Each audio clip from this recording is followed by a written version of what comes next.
চিরি আনুয়া নিয়ে পরিযায়ী পাখি ডকুমেন্টারি ফিল্ম তৈরি করে লক্ষ্মীপুর অঞ্চলে এক ইতিহাস সৃষ্টি করলেন লক্ষ্মীপুর বিধানসভা কেন্দ্রের তলেন গ্রামের সমাজসেবী তথা শিক্ষক এলরাজ কিশোর সিংহ। বুধবার ফুলেরতল মাল্টিপারপাস হলে আনুষ্ঠানিকভাবে উক্ত ডকুমেন্টারি ফিল্মের উন্মোচন করেন লক্ষ্মীপুরের বিধায়ক কৌশিক রায়।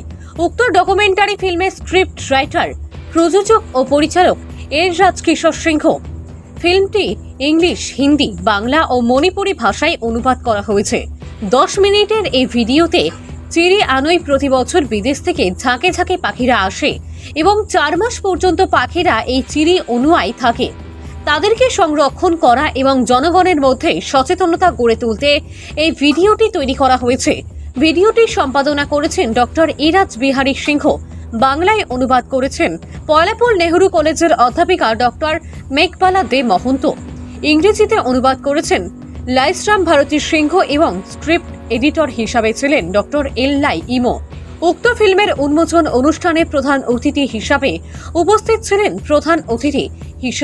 ছিলেন লক্ষ্মীপুরের বিধায়ক কৌশিক রায়, লক্ষ্মীপুর পৌরসভা চেয়ারম্যান মৃণাল কান্তি দাস, লক্ষ্মীপুর বন বিভাগের আধিকারিক রুয়াল রম্পি, মহকুমাধিপতি M1000, পয়লাপুর নেহরু কলেজের অধ্যক্ষ শুভজিৎ চক্রবর্তী, অবসরপ্রাপ্ত অতিরিক্ত জেলা শাসক শান্তি সিংহ প্রদীপ প্রজ্বলন করে অনুষ্ঠানের সূচনা করার পর রিমোট টিপে প্রজেক্টরের মাধ্যমে ডকুমেন্টারি ফিল্ম পরিযায়ী পাখির উন্মোচন করেন বিধায়ক কৌশিক। অনুষ্ঠানে বক্তব্য রাখেন এলরাজ কিশোর সিংহ, ডক্টর রাসবিহারী সিংহ, শান্তি সিংহ, মহকুমাধিপতি M1000, range officer Ruwal Ringpi, Subhajit Chakraborty, অনুষ্ঠানের প্রধান অতিথি বিধায়ক কৌশিক রায় সহ অন্যান্যরা। Which have been shown in the videography is very nice and wonderful, and it's our duty to preserve these beautiful places as a tourist spot. Protection of bird is not only our duty, at the same time we have to protect the environment of that locality also. First thing, why these birds are migrating particularly? Why these birds are not migrating other places in our subdivision? Why it is migrating only in particular that area? That means कुछ है वहाँ पे. For example, why rhinos, 100 rhinos are available in Kaziranga only? Why not in Dima Hasao and Kachar district? जंगल में हर जगह में है, क्यों? rhino सिर्फ एक ही जगह में देखा जाता हम Kaziranga में. ठीक इसी तरह this particular birds are migrating in the entire geographical area, only this particular thing that shown in the TV. For example, Amur Palkan is also migrating in Umrangso area, that is in Dima Hasao district. Many other birds that may be migrating in this area.